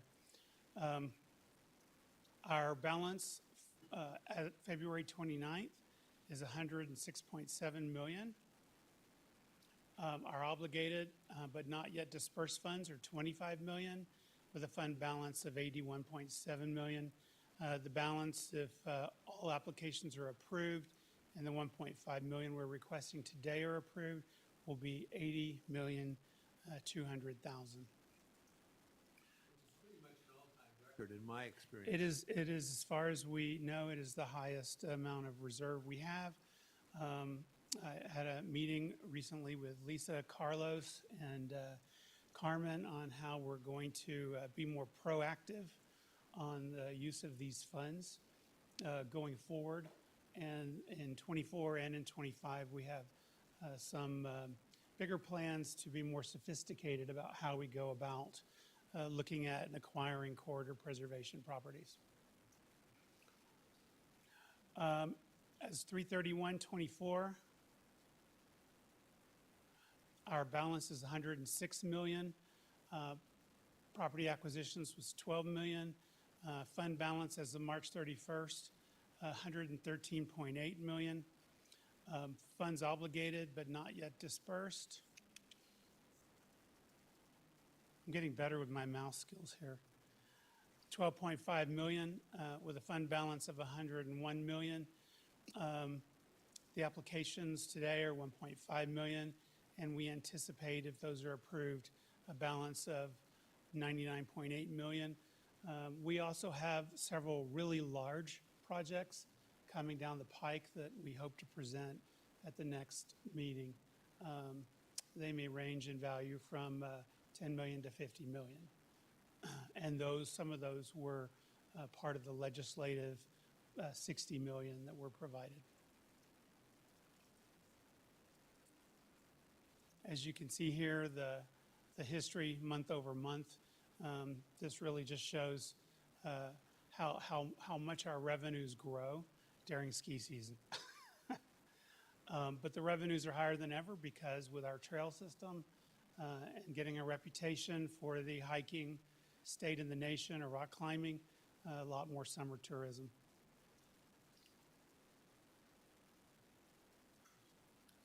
Our first case is agenda item 8A, and this is a property owned by Associated Food Stores. The property is located in the southwest corner of Minersville Highway. The owner is in the process of preparing the land to develop and is willing to work with the department to sell a piece of the property for road expansion. He is building a strip mall and happy to work with us on the remaining land. The acquisition is 11.17 acres, or 16,383 square feet, and we are requesting a not to exceed of $118,122. This is on SR 130 near Enoch. And on a map, you can see where Enoch is in southern Utah, near St. George. And then you can see, and we're going to have about 3 of these, where we just have a strip take for the widening of 130, SR 130. I'd like to request a motion to approve. I'll make that motion and also compliment the staff. This requires a great deal of work and sophisticated work, and we really appreciate all that you do. Thank you so much. Thank you. They're stressing for the new growth. Yes. I'll second that motion and second the high praise for Ross and the team. I mean, looking around, I mean, Shelley and Diane, everyone, this is a lot of work. And this is my business as a commercial real estate guy, doing a superb job. With Thank you about very much. 1/10 of the staff that I have, so congratulations. Yeah. I can Actually, we confirm that. lost one of our staff to UDOT because Carlos is just doing such a good job. They want to come work with him. That's right. And making history. So congratulations. That was my second of a very nice motion by Commissioner Menlo. Long second. So with that second, just a minor correction. Ross, the Southern Utah people pronounce the town Enoch. You know, Carlos corrected me on this as well. Okay. And I told him that I refer to Duchesne as Duchesne. So, So just in case, well, all in favor say aye. Aye. Any opposed? Item 8-A is approved. Thank you. agenda item 8B, same clipping. Property address is western boundary of Minersville Highway, 4600 North. How do you say it? Enoch, Enoch. the town that got translated, you know. All right, the property address is 4600 North, approximately 0.8 acres, 35,186 square feet, and we are requesting not to exceed $40,376 for this property, and I'd like to request a motion to approve this strip taking. Okay, So moved. I'd second. there's a Thank you. motion and a second. All in favor say aye. Aye. Any opposed? Item 8-B is approved. Thank you. Just so you can see the land, it's next to the others, right there.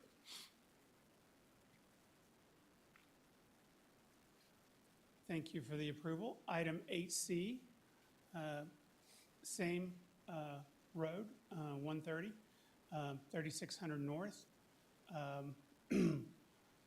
It's a piece of an undeveloped land of 5.2 acres. The owner is in the process of subdividing that land.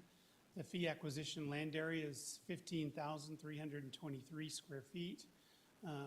It's another strip taking, and we are requesting a not to exceed of 55,240.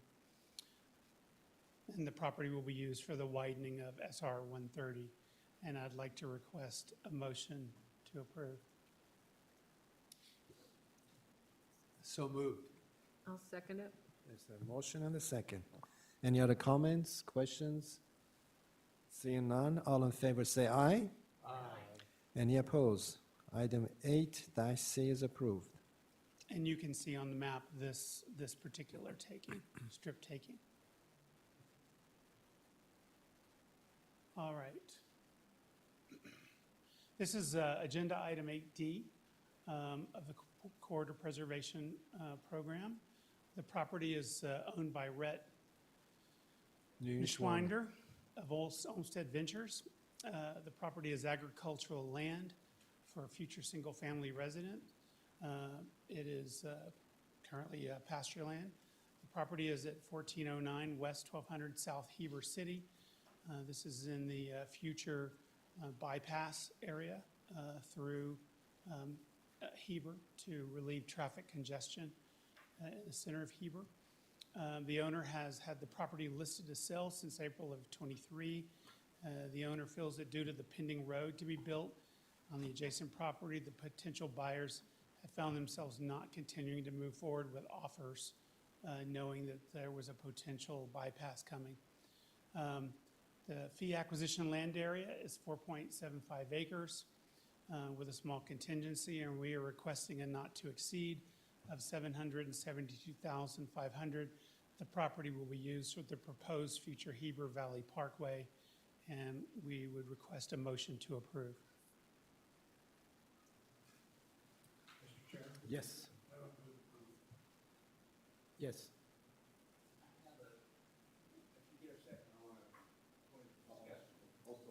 There's a second. Go ahead, please. So help me with this one. The owner has had it up for sale since 2023, and he has it for free. Are we coming in here because we actually have to have this property, or is it because we feel that he's not getting bids because of the property that may come for us? This property, I'll show you the map, and there's Heber City. And then you can see that this property is in fact directly impacted by the future path of the Heber bypass. So yes, this is property we need. The land outside of the freeway boundary is typically used for drainage and staging to build the bypass. It fulfills our need, and we try, to the extent that we can, not to buy more property than we need. But there are situations, like we had last month in Utah County, where the property owner would not sell it if we didn't buy the entire property. Okay, thank you. And then, you know, some of whatever we may have left in the future becomes part of our surplus program. And so far in the state of Utah, all property we've ever acquired has increased in value. Thank you for that explanation. All in favor of this project, say aye. Aye. Any opposed? Item 8-E is approved, D is approved. Thank you. The next item is 8E. The property is Brian Sedgwick's, owned by Brian Sedgwick's of Sedgwick's Construction. The property is agriculture in low-density area on Boulevard, on Foothill Boulevard and 400 North in Saratoga Springs. The subject parcel is undeveloped. It contains 1.57 acres of land. The owner is in the process of preparing the land to develop and is willing to work to the department to sell the proposed property. The area that we're looking to take is 1.57 acres on a not-to-exceed basis of $404,000 for improvements on Foothill Boulevard, SR 85. I'd like to request approval, and while we're doing that, I'll show you the location here in Utah County, as well as the proposed taking. And you can see that the property we need cuts directly through his parcel. And I think the second photograph is a closer view of that. So this is a great example of, yes, we need it, all of it. Thank you. There's a motion and a second. Any other questions, comments? Go ahead. I'm going to have to recuse myself. Brian Sedgwick was my babysitter for my kids many years ago. We've been friends ever since, and I didn't have any other comments. He said you were the best babysitter they ever had. That's right. $10 an hour.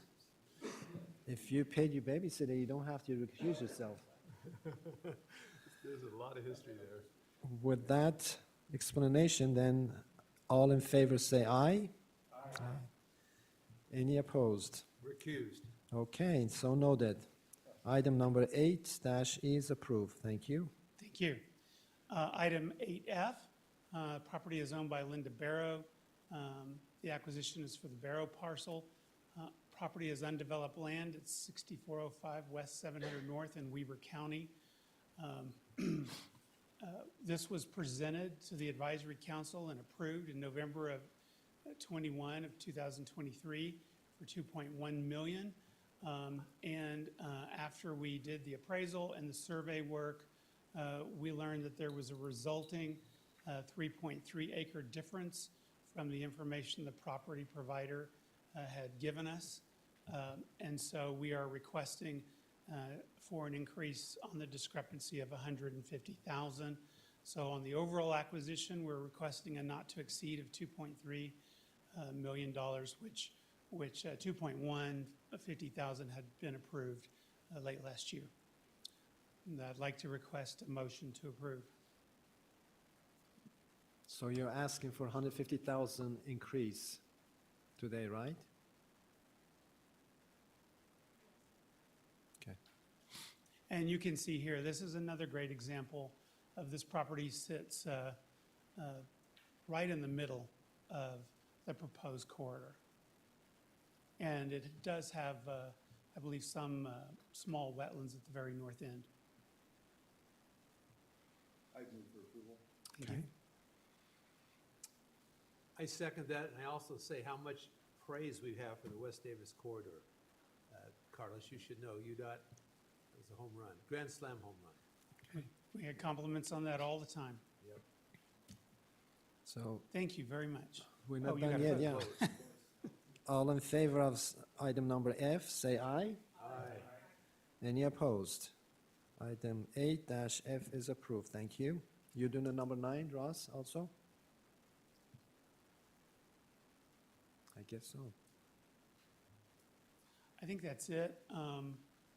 The second item, or the next item that I have is an abandonment. And Heather, I don't know how you get to that, if we have a drawing. But this is the DMV track across the street from this building. The property is going to be a veterans home. Okay. Oh, here we go. In the general session of 2023, the Utah legislature passed and governor signed Bill 3 in the appropriations adjustments, which transferred the UDOT-owned 14.8-acre parcel driving range currently encumbered by DFCM for the West Valley Veterans Home. The track is actually a legal street. It allows them to give tickets to the students for speeding. This has been a long time in the works. I'd like to show you the map. No, I don't think we have a map on this one. I think everyone knows what it is, but we're requesting a declaration of abandonment on that property. We have given them a RU, and they have already begun working on some of the land work. This is abandonment of the roadway, the driving track.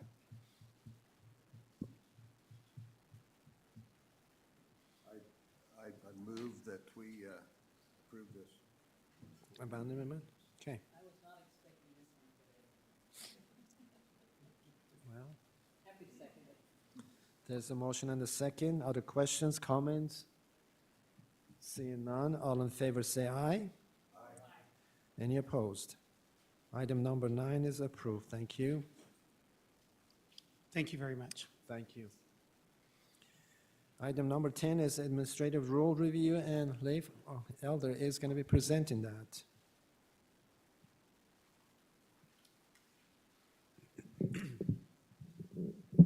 Thank you, Commissioners. It's always good to be with you. You've arrived to my presentation, which means you're close to the end. So that's good. It's been a great meeting. Appreciate what you guys do. Leif Elder, Director of Policy and Legislative Affairs, and I have 2 rules that I'm going to talk to you about, or is it 1 rule? I'm not sure if I'm talking about 2 or 1. Just 1. Okay. So we had a second rule potentially on the agenda, but realized that probably don't have to take action closer to when the legislation that impacts the rule goes into effect, which isn't until January 1 of 2025. Those effective dates can be kind of tricky, right? Brad, you'd know that.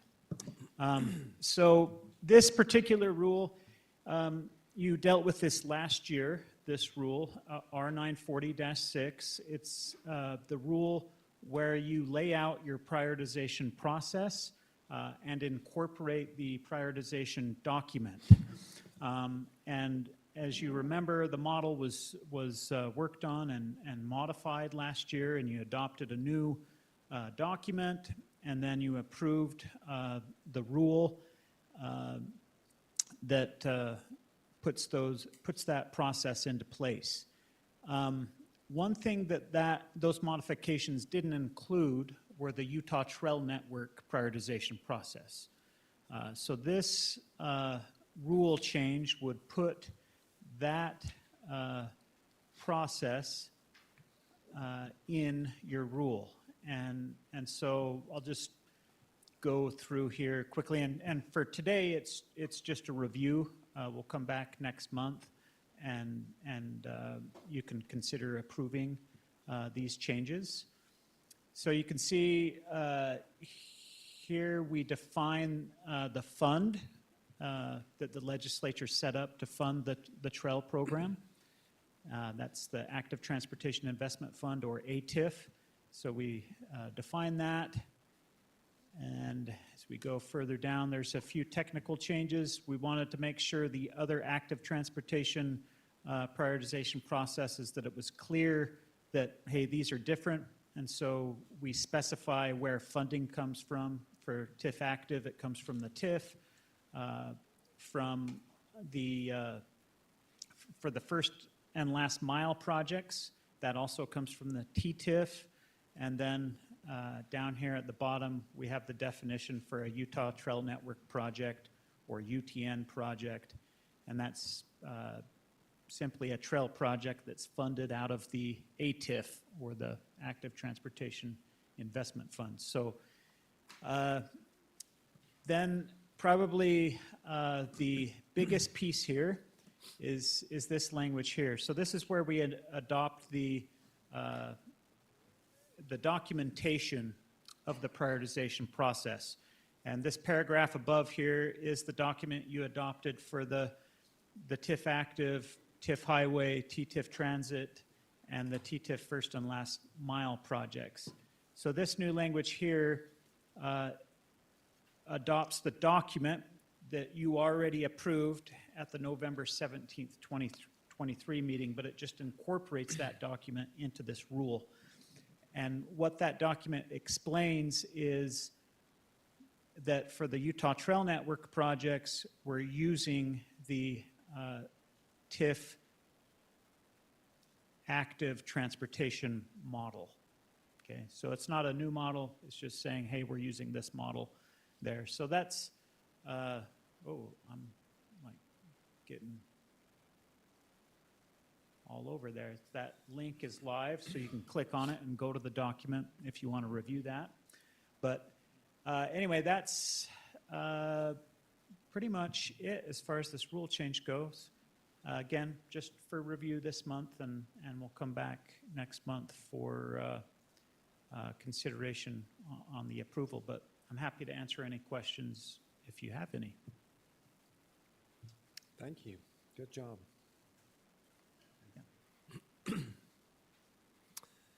Next item is information items, and we have a committee report. So I'm going to turn to my right, Commissioner Menlove. Any kind of reports you can present? Thank you.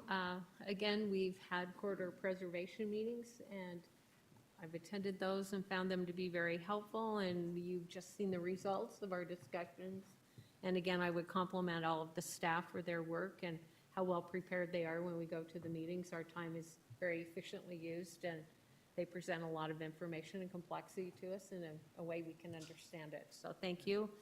I also attend the Cache Metropolitan Organization CMPO meetings in Cache Valley, and there's a great working group there of local government members who meet each month and sometimes twice a month when there's a need, and they study the issues well. Jeff Gilbert does a nice job leading that discussion. They are they're very forward-looking at this moment because of the growth in Cache Valley, and they're very interested in the use of the corridor preservation funds because they can see as rapidly as Cache Valley is growing, there's going to be a point in time where land is going to need to be set aside. So this is a discussion we're starting to have in our meetings. Also, I want to compliment Region 1 Director Rob White for holding he holds small meetings in Region 1 in the northern area where sometimes those people don't feel totally connected. He's smiling. He comes to Garden City periodically on a regular basis and to Cache Valley and meets with key leaders there. And he just implemented a meeting in Box Elder County. And this is the first time we've had the rural communities in Box Elder County. We're starting with Tremonton, and I understand Garland may want to have a meeting with us next. So these are opportunities for us to listen in communities that giving them a voice. So I appreciate that and appreciate Rob and his time and willingness to travel.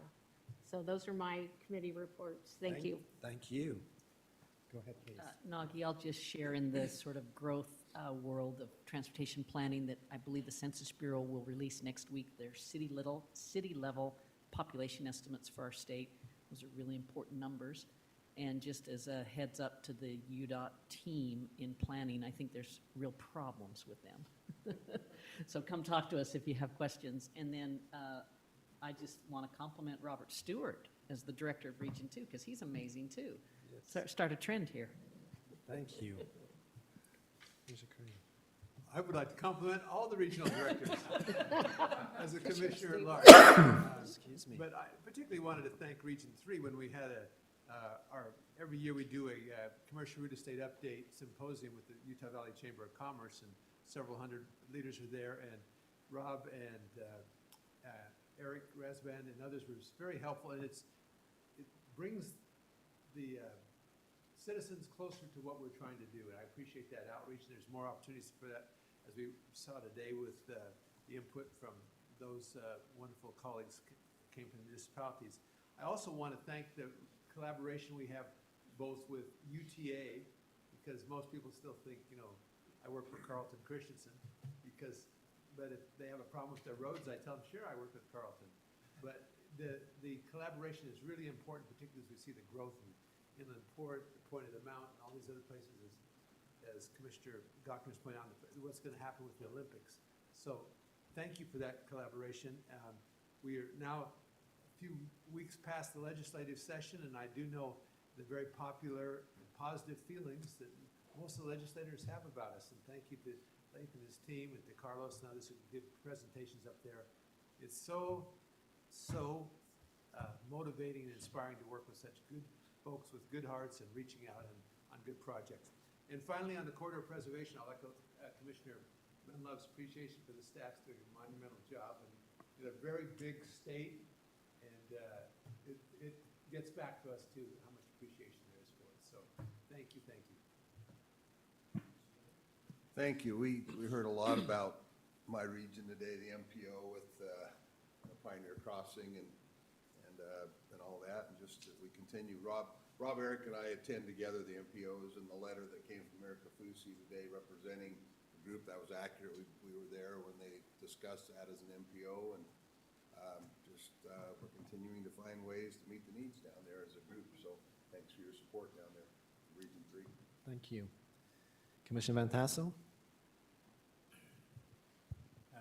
We've had several meetings with the Wasatch Front Regional Council. We have another one next week. We're following up on a lot of the projects that we're dealing with here today. And if I read the agenda right, for next week, we're looking at ways we can dovetail into the Olympics and improve that. So we'll look forward to working with that following. Thank you. Commissioner D, you don't have any assignment, but you can sing, you can cite poetry, you can say any kind of story you would like to say. I just appreciate being here, and I'm sure you'll put me to work soon enough. I am interested in going on the trails. Thank you. Okay. We will put you to work, no problem. I did not have any CIB meeting, Community Impact Board meeting last month.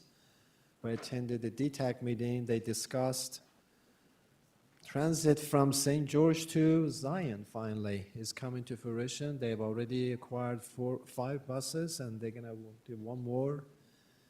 The project is getting expensive by the day, but finally they've come to the point that they would like to go ahead and process if they can just do the last minute details.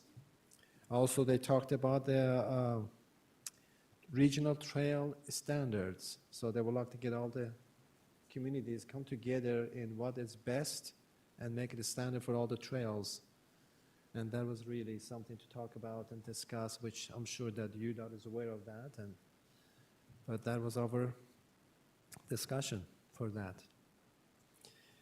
Next commission meeting will be in exotic town of Monticello, June 28th, 7 to 8. So let us prepare ourselves for that. Any other reports from the UDOT leadership? No, Mr. Chairman, thank you to you and the commissioners. I know yesterday was a long day. We appreciate your time. That was a lot of projects you approved here today, and a lot you're going to be asked to look at for approval next month in Monticello. I remember the last time we met there as a commission in Monticello, we heard about the congestion in Monticello, and what I remember from that is congestion is based on your perspective. Yes. And they were experiencing a lot of change, and for them it was real. And, you know, as we work around the state, we have to realize that, you know, what we may see from our perspective is different than what our customers are seeing. And so I think what we learned by moving around the state is really important for us. Yeah. So I appreciate the commissioners taking the time to spread your time around the state. Well, it's a great education for all of us to travel throughout the state and see the places up front and close up. Yes, we can see maps, but doesn't really define what their needs are and what the problems are in the neighborhood. Ben? Thank you for your time and attention. The last couple programming workshops, very much appreciated. Thank you. From region directors, anyone? Okay. Okay, you want? Go ahead. We talked yesterday, you gave a shout out on the trash collection program around the state. Makes a big difference. It's an opportunity to serve. You see why you don't throw trash out the window when you have to pick it up. But that's been a really, really nice initiative. Thank you, Carlos and team. My closing remarks is just next Sunday is a special day, Mother's Day. My mother passed away 16 years ago in country of Iran, and because of the distance and unfortunate circumstance with my passport, I couldn't attend the services. 2 years later on, I was able to go back and express my love to my mom. So my friends, don't wait. This Sunday, prepare yourself in advance, and if you haven't called or haven't seen your mom for a while, make a personal attempt. Otherwise, on phone, and express it without regret. Without mothers in our lives, the heaven is just a dream. So please, take this moment today before you leave this door, that what you're going to do for your mom especially. We love you and we love your moms. Wish you the best. And thank you for all you do for the state of Utah, for not only Utah, for all those coming to our communities to visit. You are number one in our book, and you always will be. Thank you, and God bless. The last item is the motion to adjourn. So moved. Not debatable. Thank you. Happy Friday, everyone.